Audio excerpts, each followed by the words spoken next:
নমস্কার, আমার বাংলা নিয়ে আমি অয়ন চলে এসেছি। সন্ধ্যে 7টা থেকে ব্রেকলেস আধ ঘন্টা আমার বাংলায়। প্রথম খবর তো আজকে এটাই গুরুত্বপূর্ণ খবর। 7 দফাতেই ভোট এ রাজ্যে। 7 দফাতে পশ্চিমবঙ্গে ভোট ইতিমধ্যে নির্বাচন কমিশন ঘোষণা করেছে। কোন দিন কোন দফায় ভোট দেখুন। পশ্চিমবঙ্গে ভোট 7 দফায়। প্রথম দফা 19 এপ্রিল, দ্বিতীয় দফা প্রথম দফা 19 এপ্রিল কোচবিহার, আলিপুরদুয়ার, জলপাইগুড়ি। দ্বিতীয় দফা 26 এপ্রিল বালুরঘাট, দার্জিলিং, রায়গঞ্জ। তৃতীয় দফা 7ই মে মালদা উত্তর, মালদা দক্ষিণ। এছাড়াও 7ই মে তৃতীয় দফায় আর কোথায় কোথায় ভোট? জঙ্গিপুর, মুর্শিদাবাদ। তৃতীয় দফায় 7ই মে। চতুর্থ দফা 13ই মে বহরমপুর, কৃষ্ণনগর, রানাঘাট। এছাড়াও চতুর্থ দফায় আরো কয়েকটা ভোট রয়েছে, বর্ধমান পূর্ব, বর্ধমান, দুর্গাপুর, আসানসোল। চতুর্থ দফা 13ই মে। 7 দফায় ভোট, এখনো 3 দফা বাকি আছে। চতুর্থ দফাতেই বোলপুর, বীরভূম। 13ই মে 7 দফা ভোটের চতুর্থ দফা। পঞ্চম দফা 20 মে শ্রীরামপুর, হুগলি, আরামবাগ। পঞ্চম দফায় আরো বিভিন্ন জায়গায় ভোট রয়েছে, উলুবেড়িয়া, হাওড়া, বারাকপুর, বনগাঁ। এছাড়াও ষষ্ঠ দফা 25 মে। ষষ্ঠ দফায় ভোট রয়েছে পুরুলিয়া, বাঁকুড়া, বিষ্ণুপুর, তমলুক। এছাড়াও ষষ্ঠ দফায় ভোট রয়েছে কাঁথি, ঘাটাল, ঝাড়গ্রাম, মেদিনীপুরে। সপ্তম দফায় ভোট 1 জুন। ভোট কোথায়? দমদম। শুধু নয়, কলকাতাতে সপ্তম দফাতে ভোট। কলকাতা উত্তর, কলকাতা দক্ষিণ, যাদবপুর, ডায়মন্ড হারবার, বারাসাত, বসিরহাট, জয়নগর, দমদম, মথুরাপুর। লাস্ট ফেজে 1 জুন। 1 জুন লাস্ট ফেজে এই সমস্ত এলাকায়, এই সমস্ত জায়গায় ভোট। আর কথা বলবো প্রতিনিধি সোমরাজের সঙ্গে। সোমরাজ, ভোট তো ঘোষণা হয়ে গেল, এবার রাজ্য নির্বাচন আধিকারিকের তৎপরতা কতটা, কিভাবে গুছিয়ে নিতে চাইছে নির্বাচন কমিশন?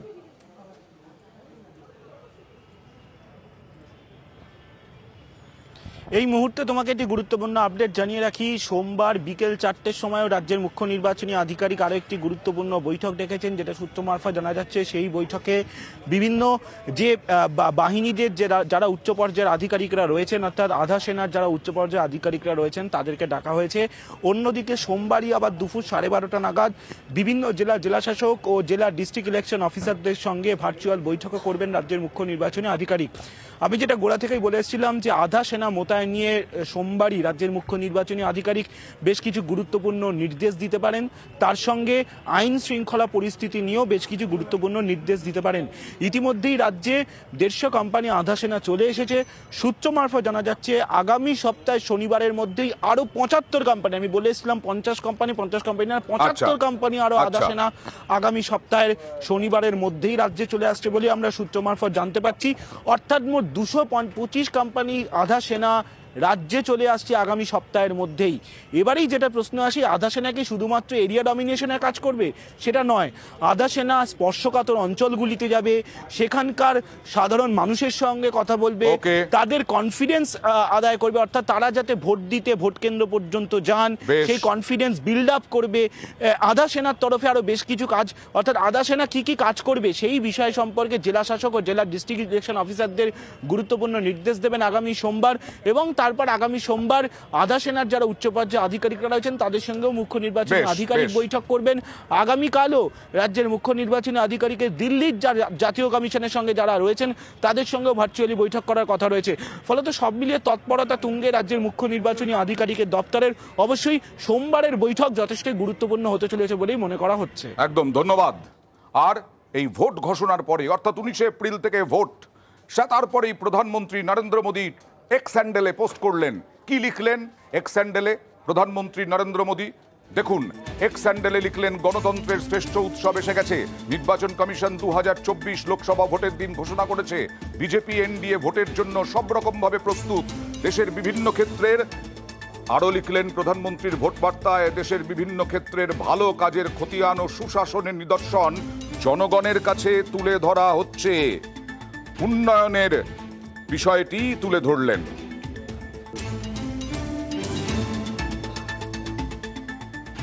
বিরোধীদের হাতে কোনো ইস্যু নেই, দিশাহীন তাদের এই প্রচেষ্টা সমাজে মতভেদ তৈরি করছে, যা কখনোই গ্রহণযোগ্য নয়।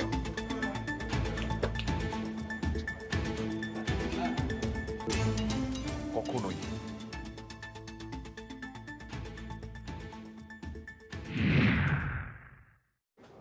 আর এই 7 দফা ভোট নিয়ে তো তরজা হবেই, কারণ তৃণমূল প্রথম থেকে চেয়েছিল 1 দফা ভোট, আর বিরোধীরা বলছিল যা অবস্থা রাজ্যে তাতে 1 দফা ভোট অসম্ভব, আর উত্তরপ্রদেশ, বিহার, পশ্চিমবঙ্গেও 7 দফা ভোট। আর এ নিয়ে তৃণমূল এখন বলছে 35 আসনে তারা জিতবে, তারা কনফিডেন্ট 1 দফা ভোট হোক আর 200 দফা ভোট হোক।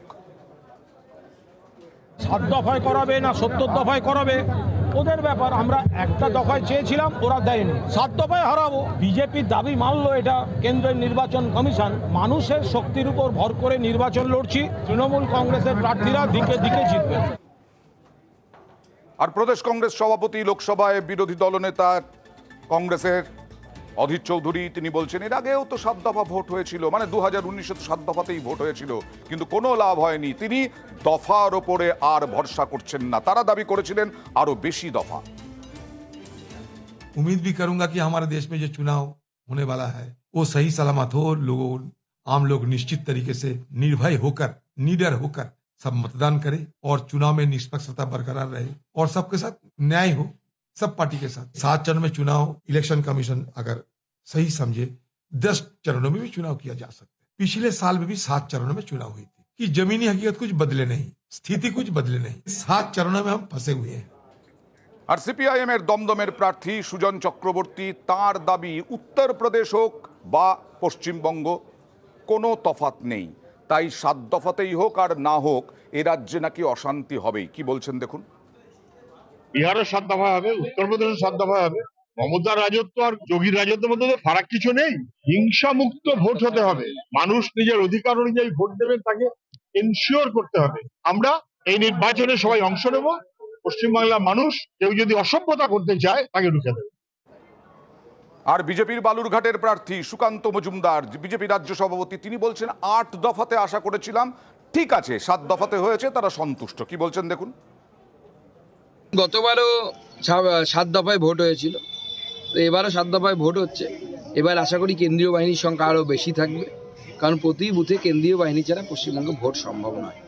এবং নির্বাচন কমিশনের প্রেস কনফারেন্স আমি যতটা দেখেছি মুখ্য নির্বাচন কমিশনের, তাতে উনি বলেছেন মাসেল পাওয়ার বন্ধ করা, মাসেল পাওয়ারের ব্যবহার বন্ধ করার জন্য যা যা ব্যবস্থা নেওয়ার নির্বাচন কমিশন নেবে।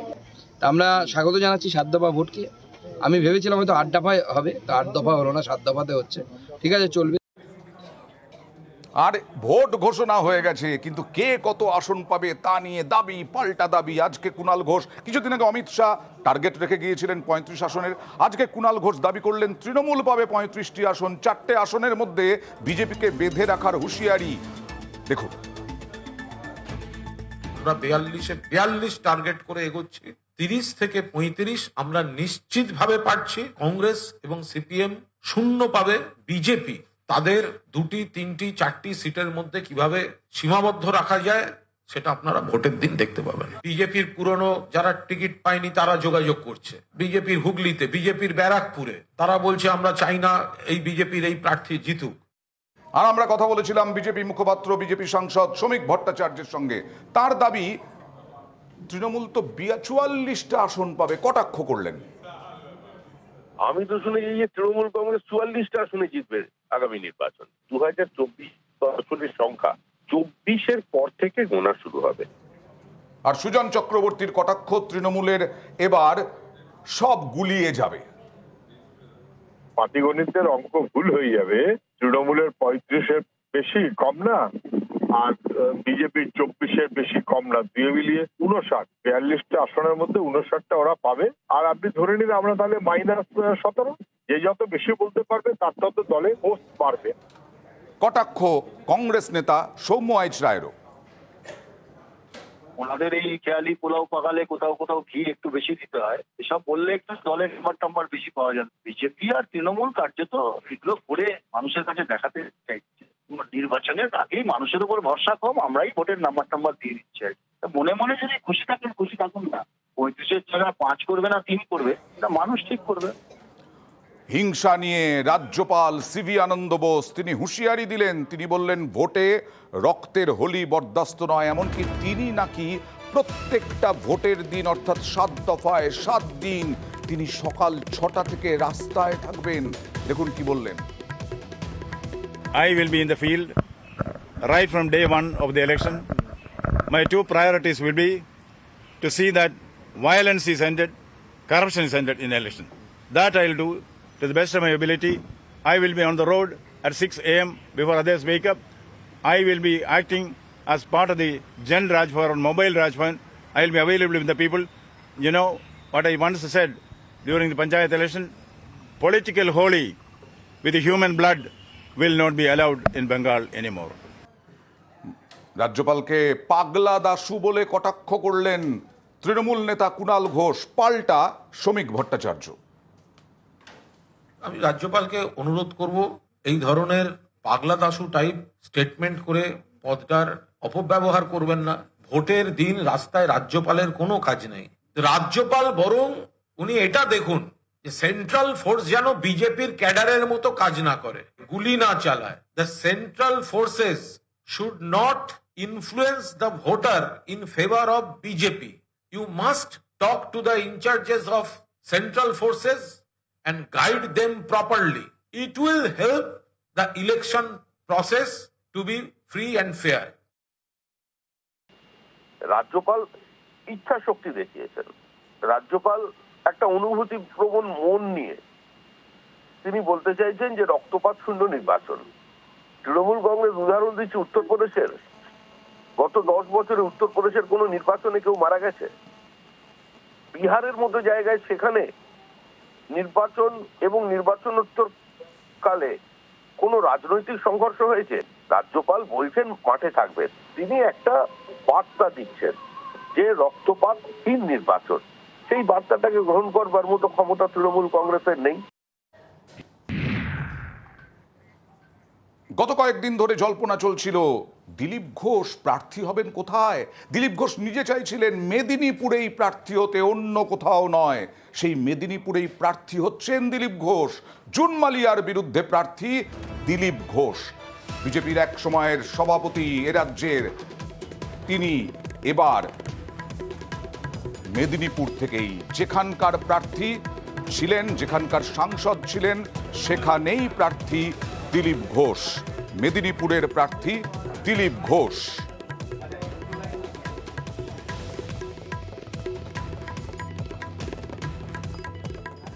আর আজকে অভিষেক বন্দ্যোপাধ্যায় বেলদায় জনসভা করলেন। বঞ্চনা তপ্ত আছেই, পাল্টা দিলীপ ঘোষকেও আক্রমণ করলেন। দেখুন। আপনারা বুকে হাত দিয়ে বলুন তো 2019 সালে আপনারা নিজের বাড়ির অধিকারকে সামনে রেখে ভোট দিয়েছিলেন? মেদিনীপুরের মানুষ ভোট দিয়েছিল কি? রাম মন্দিরকে সামনে রেখে। আজকে ভারতবর্ষে রাম মন্দির হয়েছে 3000 কোটি টাকা খরচা করে, গরিব মানুষের মাথার উপর ছাদ হয়নি। 7 দফায় লোকসভা ভোট বাংলায়। শনিবার ভোট ঘোষণার পর তৃণমূলের প্রথম প্রচার সভা হলো পশ্চিম মেদিনীপুরে। বেলদার সভা থেকে ফের কেন্দ্রের বিরুদ্ধে বঞ্চনা ইস্যুতে সুর চড়ালেন অভিষেক বন্দ্যোপাধ্যায়।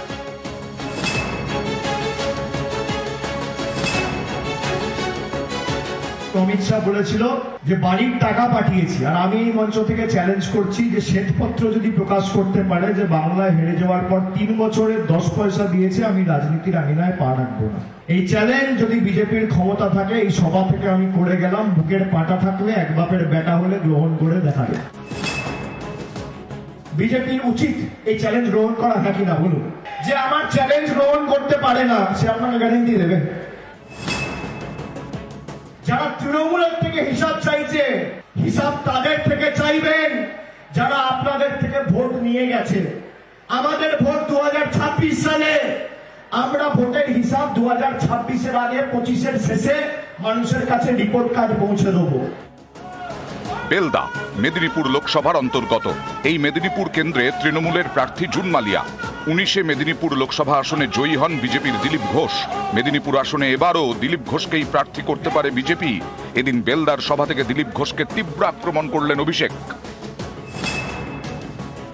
5 বছর দিলীপ ঘোষ কি পরিষেবা দিয়েছে আপনারা দেখেছেন। সকালবেলা কলকাতায় গিয়ে খালি ইকো পার্কে মর্নিং ওয়াক করেছে। আমি নারায়ণগড়ের মায়েদের বোনেদের সবাইকে বলবো যে মর্নিং ওয়াক করা দাদা পার্কে থাক, আর বাংলার মেয়ে দিল্লি যাক। তৃণমূল তো প্রার্থী তালিকা ঘোষণা করে দিয়েছে 10 তারিখ, বিজেপি এখনো ঘোষণা করতে পারেনি। তার কারণ অপেক্ষা করছে তৃণমূল থেকে যে উচ্ছিষ্টগুলো বেরোবে তাদেরকে মাথায় নিয়ে প্রার্থী করবে, কবে একটা বেরোবে আর কবে একটাকে তুলে প্রার্থী পদ দেবে। আমরা ত্যাগ করছি, ওরা গ্রহণ করছে, আমরা বর্জন করছি, ওরা গ্রহণ করছে। নিউজ 18 বাংলা।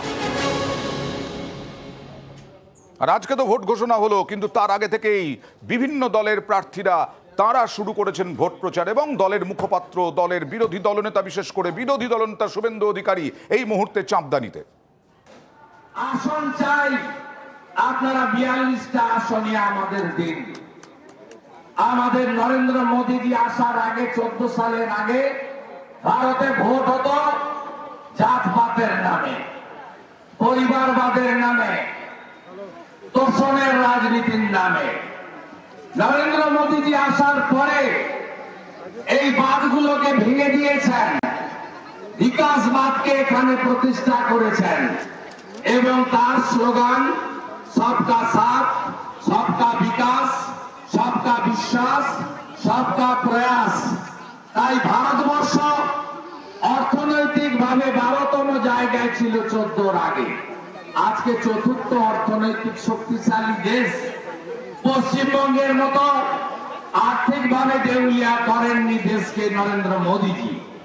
এই রাজ্যে যিনি মুখ্যমন্ত্রী আছেন, যাদের সরকার আছে, তারা 6,93,000 কোটি টাকা ঋণের বোঝা চাপিয়েছে এই রাজ্যে।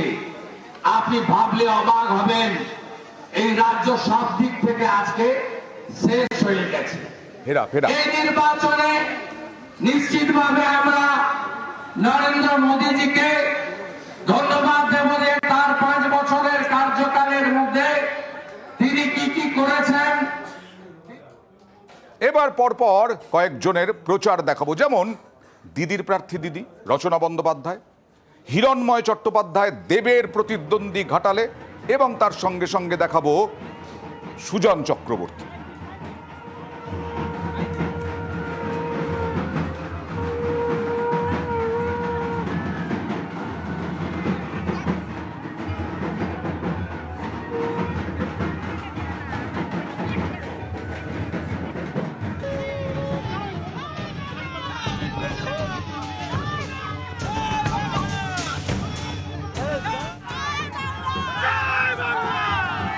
ডাকাত কালীবাড়িতে পুজো দিয়ে তুমি তোমার প্রচার শুরু করলে, এরকম মনস্থ করে রেখেছিলে? একদম। আমার এখানকার যারা দলনেত্রীরা রয়েছেন তারা সবাই সবকিছু আয়োজন করে রেখেছিলেন, আমরা ঠাকুরের আশীর্বাদ নিয়েই তো কাজ শুরু করবো, তাই হলো। মা কালী, তারপর মহেশ্বর, সকলের মন্দিরে যেতে দেখলাম, কি বিশেষ প্রার্থনা ছিল? আমি যেন হুগলি মানুষের মন জয় করে নিতে পারি। রচনা বন্দ্যোপাধ্যায় কি খুব সাবধানী? কারণ টেলিভিশনের পর্দায় যেমন কথা বলা হয় সেটা সমস্তটাই লোকে দেখাতে পারে, কিন্তু রাজনীতির ময়দানে যেটা বলা হয় সেটা নানা রকমের মিম হয়, তুমি ইতিমধ্যে দেখেছো, তাই একটু সাবধানী। আমি একটু সাবধানী হয়ে গেছি, প্রথম দিকে একটু মন খুলে কথা বলে ফেলেছি, এটা একটু অন্যরকমের কথা বলতে হবে, এখন নিজেকে সংযত করে নিয়েছি। নিজের কর্মে বিশ্বাসী আমি কাজ করে যাবো, আমি তাই করে এসেছি এতদিন ধরে, আমি এখনো এসেছি কাজ করার জন্য। কে কি করছে আমার দেখা দরকার নেই, আমি কি করবো আমি সেটা দেখবো। অন্যজন তো কিছু করছে না, আমি তো করবো। পুজো দিয়ে বেরিয়ে তুমি বললে যে 100% জিতবো, মানে তোমার মুখে চোখে বডি ল্যাঙ্গুয়েজে কনফিডেন্সটা দেখা গেল যে 100% তুমি জিতছো। নিশ্চয়ই চেষ্টা করবো, 100% জিতবো, মন থেকে চাইছি জিতবো। আমার হুগলিবাসীর উপর বিশ্বাস আছে, তারা আমাকে জেতাবে। তারা কাদা ছোটালে আমিও কাদা ছোটাবো, তাহলে আর তফাৎ কি রইল?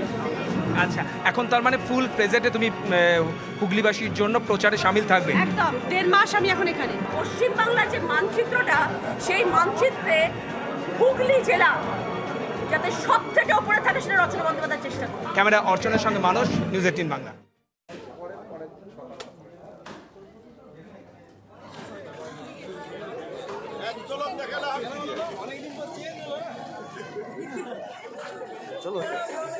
যে সন্ত্রাস, তৃণমূল যে সন্ত্রাস করে পিংলার মানুষকে ভয় দেখিয়ে রেখেছে, আতঙ্ক করে রেখে দিয়েছে, সেই ভয় সন্ত্রাস থেকে মুক্তি দেওয়ার জন্য আমরা সবাই প্রধানমন্ত্রী নরেন্দ্র মোদীজির সৈনিক হিসাবে আমরা কাজ করব এবং মানুষকে ভয় মুক্ত করব, সন্ত্রাস মুক্ত করব। এই কাজ করলেই বাকি সব কাজ হয়ে যাবে।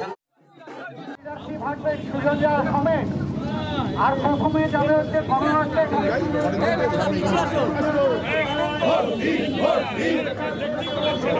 আমরা মানুষের কাছে টেনশন নিয়ে যাব, দুর্নীতি ভয়াবহ, দুই মানুষের কাজ নেই, জিনিসের দাম আকাশে, মানুষ বাঁচবে কিভাবে, হবে কি?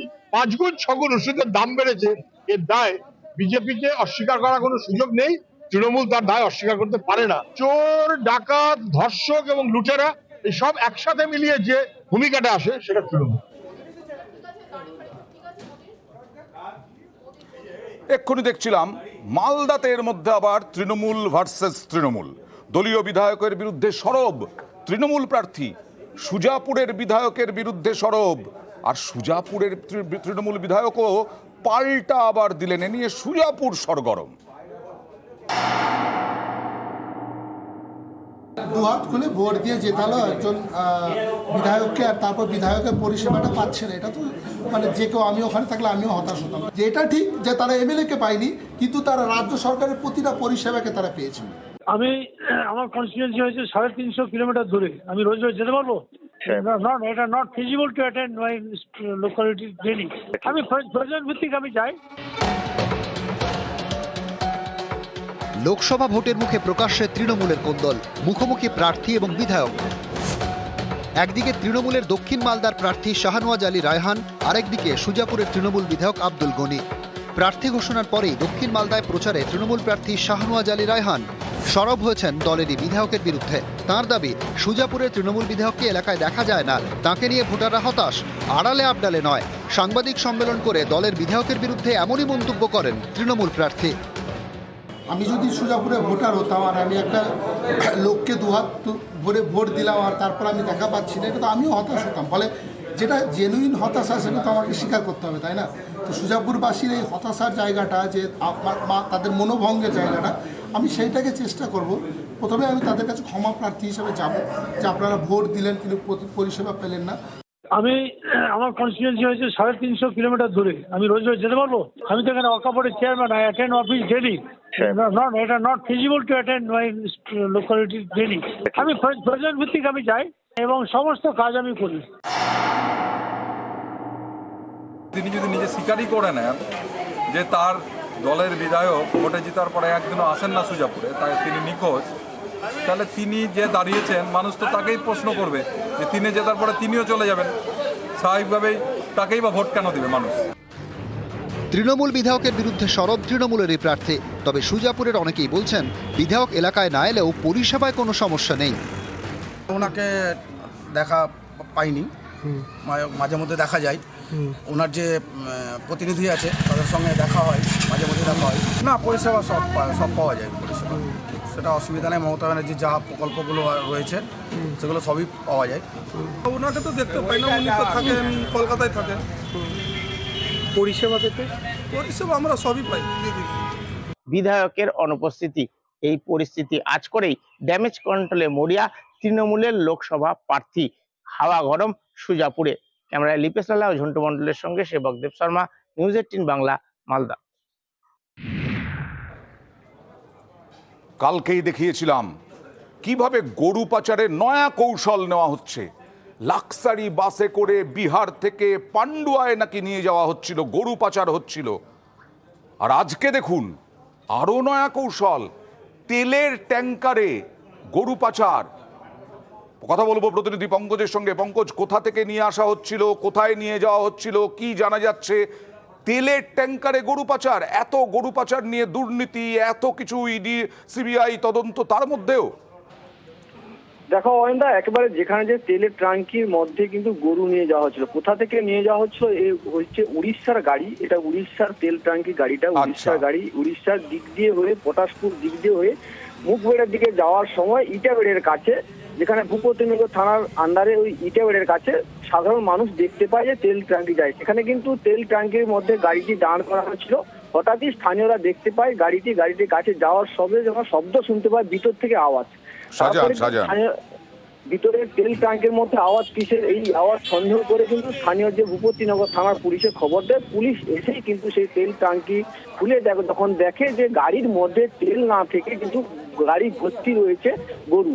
সেক্ষেত্রে কি হয়, পুলিশের চক্ষু চড়ক গাছ হয়ে যায়। সেক্ষেত্রে গাড়ির চালক এবং গাড়ি সমেত যে গরুগুলি 13টি গরুকে আটক করে এবং গ্রেপ্তার করে গাড়ির চালককে। ধন্যবাদ।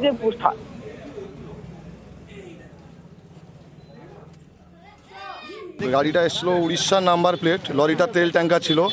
ওই তেল যেখান দিয়ে পোড়া হয় ওখানে সব ফ্যান সিস্টেম করা আছে। যখন ইটাবেরিয়াতে যখন গাড়িটা খোলা হয় তখন দেখা গেল যে অভিনব কায়দাতে গরু পাচার হচ্ছিল। এখানে ভূপতিনগর থানার পুলিশ স্টেশনের আধিকারিকরা গিয়ে ওকে আটক করেছে, আটক করেছে। হ্যাঁ, একজন ড্রাইভারকে ওখানে অ্যারেস্ট করেছে। আমার বাংলায় সব থাকে, ভয়ঙ্কর খবরও থাকে। যেমন শেখ শাহজাহানের কীর্তি একটার পর একটা বেরোচ্ছে।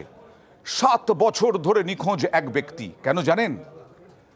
তার থেকে জমি জোর করে কেড়ে নিয়েছিল শেখ শাহজাহান। তার প্রতিবাদ করতে গিয়েছিলেন ওই ব্যক্তি, তার জমি তিনি চাইতে গিয়েছিলেন। তারপর থেকে আর কোনো খোঁজ নেই 7 বছর আগে। ভয়াবহ নয়? দেখুন।